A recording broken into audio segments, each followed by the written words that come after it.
এইটা আমরা জানি যে এটা ডায়ামিটার কিন্তু 12 mm। আমরা যে ইনস্ট্রুমেন্টগুলো ইউজ করি ওগুলি 5 mm 10 mm, তো এটা কিন্তু 12 mm। যার কারণে এটার জন্য 12 mm একটা এক্সট্রা পোর্ট লাগে, এই পোর্টটা তাহলে এক্সট্রা পোর্ট নিতে হবে। আর সাধারণত ওয়ার্কিং পোর্ট যে 10 mm থাকে সেই 10 mm থেকে 12 mm কনভার্ট করে সেই পোর্টটা পজিশন করে এটা ইউজ করা হয়। ওকে, তারপরে এই কার্টিজটা লাগানোর একটা সিস্টেম আছে, এটা লিনিয়ার, কিন্তু নর্মাল লিনিয়ার লাগানো হচ্ছে এটা প্রথমে এটা গোড়ার দিকটা বেজের দিকটা আগে লাগাতে হয়। তারপরে এটা দেখে এই যে এই নবটা আছে এটা প্রেশার দিলে একটা ক্লিক সাউন্ড, ক্লিক সাউন্ড হলো মানে এটা ঠিক আছে। কিন্তু নর্মাল যে লিনিয়ার স্টেপলার আছে সেটা আগে আমাদের মাথার দিকটা লাগে, তারপরে গোড়ায় চাপ দিয়ে ক্লিক সাউন্ড। আচ্ছা, এটা তাহলে 12 mm পোর্ট করলাম, এইটা লাগাইলাম, চেক করে যে 60 নাকি 45। তারপরে এটা কী করতে হবে, এটা ক্লোজ করতে হবে।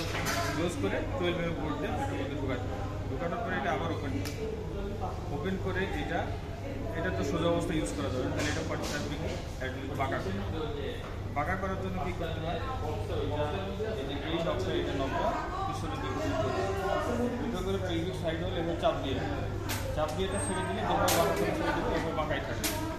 বাঁকা অবস্থায় এটা ইউজ করতে হবে। যেমন এটা যদি গার্ড হয়,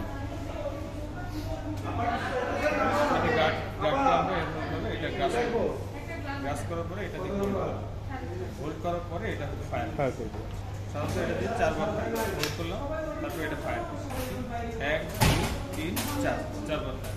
ওকে, ফায়ার করার শেষে একইভাবে এটা তাহলে বের করার জন্য তো বাঁকা অবস্থায় বের হবে, তাহলে এটা সোজা করার জন্য এই যে রিলিজিং যে নবটা আছে এই নবটা সোজা করার জন্য এই নবটাকে যেটা আমরা পিছনের দিকে টেনে বাঁকা করছিলাম সেটা আবার এরকম টানলে